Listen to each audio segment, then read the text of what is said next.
ಜೈ ರಾಮಕೃಷ್ಣ. ನಮಸ್ತೆ. ಸ್ವಾಮಿ ವಿವೇಕಾನಂದರ ಪತ್ರಮಾಲೆ ಗ್ರಂಥಾಧ್ಯಯನಕ್ಕೆ ತಮ್ಮೆಲ್ಲರಿಗೂ ಸ್ವಾಗತ. ಪತ್ರ 24 ಶ್ರೀ ಹರಿದಾಸ್ ವಿಹಾರಿದಾಸ್ ದೇಸಾಯಿ ಅವರಿಗೆ. ಖೇತ್ರಿ, ಮೇ 1893. ಪ್ರಿಯ ದಿವಾನ್ಜಿ ಸಾಹೇಬರೇ, ನೀವು ನನಗೆ ಬರೆಯುವುದಕ್ಕೆ ಮುಂಚೆ ನನ್ನ ಕಾಗದ ನಿಮಗೆ ನಿಜವಾಗಿಯೂ ತಲುಪಿಲ್ಲ.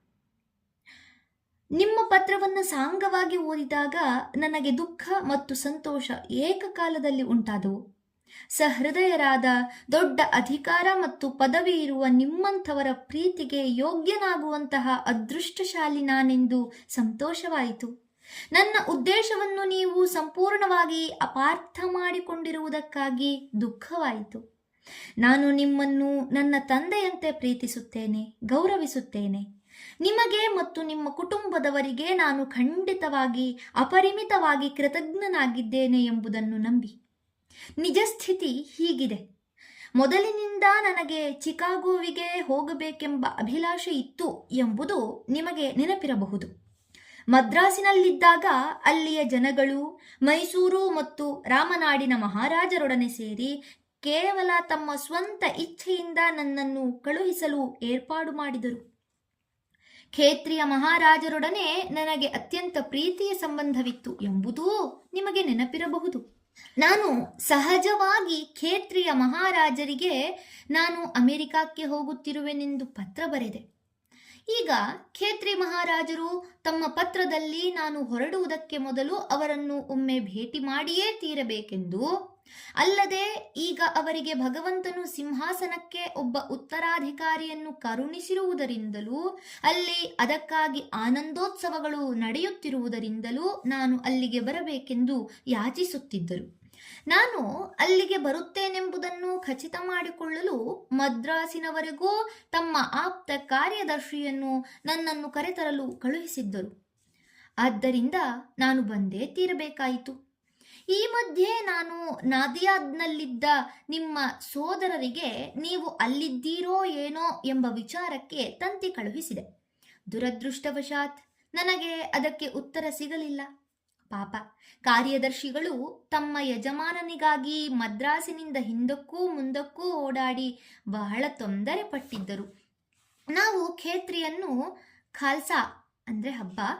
ಖಾಲ್ಸಾದೊಳಗೆ ಸೇರದಿದ್ದಲ್ಲಿ ತಮ್ಮ ಸ್ವಾಮಿಗೆ ತುಂಬಾ ವ್ಯಸನವಾಗುವುದೆಂದು ಅದೇ ಯೋಚನೆಯುಳ್ಳವರಾಗಿ ತಕ್ಷಣವೇ ಜಯಪುರಕ್ಕೆ ಟಿಕೆಟ್ಟನ್ನು ಕೊಂಡುಕೊಂಡಿದ್ದರು.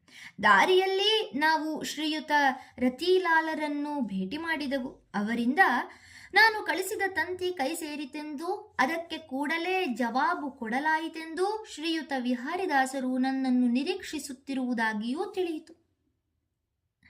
ಇದುವರೆಗೆ ಸಮಾನ ನ್ಯಾಯವನ್ನು ನೀಡುವುದು ಯಾರ ಕರ್ತವ್ಯವಾಗಿತ್ತು ಎಂಬುದನ್ನು ನೀವೇ ನಿರ್ಣಯಿಸಿ. ಈ ವಿಚಾರದಲ್ಲಿ ನಾನು ಏನು ಮಾಡಬಹುದಾಗಿತ್ತು ಅಥವಾ ಮಾಡಬಲ್ಲವನಾಗಿದ್ದೆ? ನಾನು ಅಲ್ಲಿ ಇಳಿದಿದ್ದರೆ ನಾನು ಖೇತ್ರಿಯ ಆನಂದೋತ್ಸವಕ್ಕೆ ಕಾಲಕ್ಕೆ ಸರಿಯಾಗಿ ಹೋಗುತ್ತಿರಲಿಲ್ಲ. ಅದು ಅಲ್ಲದೆ ನನ್ನ ಉದ್ದೇಶಗಳನ್ನು ಅಪಾರ್ಥ ಕೂಡ ಮಾಡಿಕೊಳ್ಳಬಹುದಾಗಿತ್ತು. ಆದರೆ ನೀವು ಮತ್ತು ನಿಮ್ಮ ಸೋದರರು ನನ್ನಲ್ಲಿ ತುಂಬಾ ಪ್ರೀತಿ ವಿಶ್ವಾಸಗಳಿಟ್ಟಿರುವಿರೆಂದು ಗೊತ್ತು. ನಾನು ಚಿಕಾಗೋಗೆ ಹೋಗುವಾಗ ಹಾದಿಯಲ್ಲಿ ಬೊಂಬಾಯಿಗೆ ಹಿಂದಿರುಗಬೇಕಾಗುವುದೆಂಬುದೂ ಗೊತ್ತಿತ್ತು. ಆದ್ದರಿಂದ ನಾನು ಹಿಂತಿರುಗುವವರೆಗೂ ನನ್ನ ಭೇಟಿಯನ್ನು ಮುಂದೆ ಹಾಕುವುದೇ ಈ ಸಮಸ್ಯೆಗೆ ಉತ್ತಮವಾದ ಪರಿಹಾರವೆಂದು ಯೋಚಿಸಿದೆ. ನಿಮ್ಮ ಸೋದರರು ನನ್ನನ್ನು ಉಪಚರಿಸಲಿಲ್ಲವಾಗಿ ನನಗೆ ಅವಮರ್ಯಾದೆಯಾಗಿದೆ ಎಂಬುದು ಕೇವಲ ನಿಮ್ಮ ಹೊಸ ಸಂಶೋಧನೆಯಷ್ಟೇ. ನಾನದನ್ನು ಕನಸಿನಲ್ಲಿ ಕೂಡ ಯೋಚಿಸಿಲ್ಲ. ಅಥವಾ ಬಹುಶಃ ನೀವು ಬೇರೆಯವರ ಮನಸ್ಸಿನಲ್ಲಿರುವುದನ್ನು ತಿಳಿಯುವವರಾಗಿರಬಹುದು. ತಮಾಷೆ ಹಾಗಿರಲಿ. ನನ್ನ ಪ್ರಿಯ ದಿವಾನ್ಜಿ ಸಾಹೇಬರೇ, ನೀವು ಜುನಾಗಢ್ನಲ್ಲಿ ನೋಡಿದ ಅದೇ ಕುಣಿದಾಡುತ್ತಿದ್ದ, ಕುಚೇಷ್ಟೆ ಮಾಡುತ್ತಿದ್ದ, ನಿಷ್ಕಪಟಿಯಾಗಿದ್ದ, ಆದರೆ ಮುಗ್ಧನಾದ ಬಾಲಕನೇ ಇಂದೂ ನಾನು ಆಗಿದ್ದೇನೆ ಎಂದು ನಿಸ್ಸಂಶಯವಾಗಿ ಹೇಳುತ್ತೇನೆ. ಉದಾತ್ತಶೀಲರಾದ ನಿಮ್ಮ ಮೇಲಿನ ಪ್ರೇಮ ಇಂದು ಹಾಗೆಯೇ ಇದೆ. ಅಲ್ಲದೆ ನಾನು ಮಾನಸಿಕವಾಗಿ ನಿಮ್ಮೊಂದಿಗೆ ದಕ್ಷಿಣ ದೇಶಗಳ ಉಳಿದ ಎಲ್ಲ ದಿವಾನ್ ಸಾಹೇಬರುಗಳನ್ನೂ ಹೋಲಿಸಿ ನೋಡಿದಾಗ ನನಗೆ ನಿಮ್ಮ ಮೇಲಿದ್ದ ಪ್ರೇಮ 100 ಮಡಿ ಹೆಚ್ಚಿದೆ.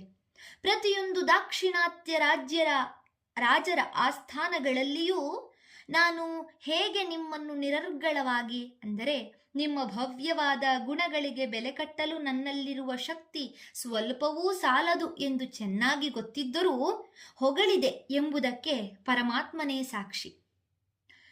ಇದು ಸಾಕಷ್ಟು ನಿಮಗೆ ಸಮಾಧಾನ ಕೊಡದೇ ಇದ್ದರೆ ನನ್ನನ್ನು ಒಬ್ಬ ತಂದೆ ತನ್ನ ಮಗನನ್ನು ಕ್ಷಮಿಸುವಂತೆ ಕ್ಷಮಿಸಬೇಕೆಂದು ಕೇಳಿಕೊಳ್ಳುತ್ತೇನೆ.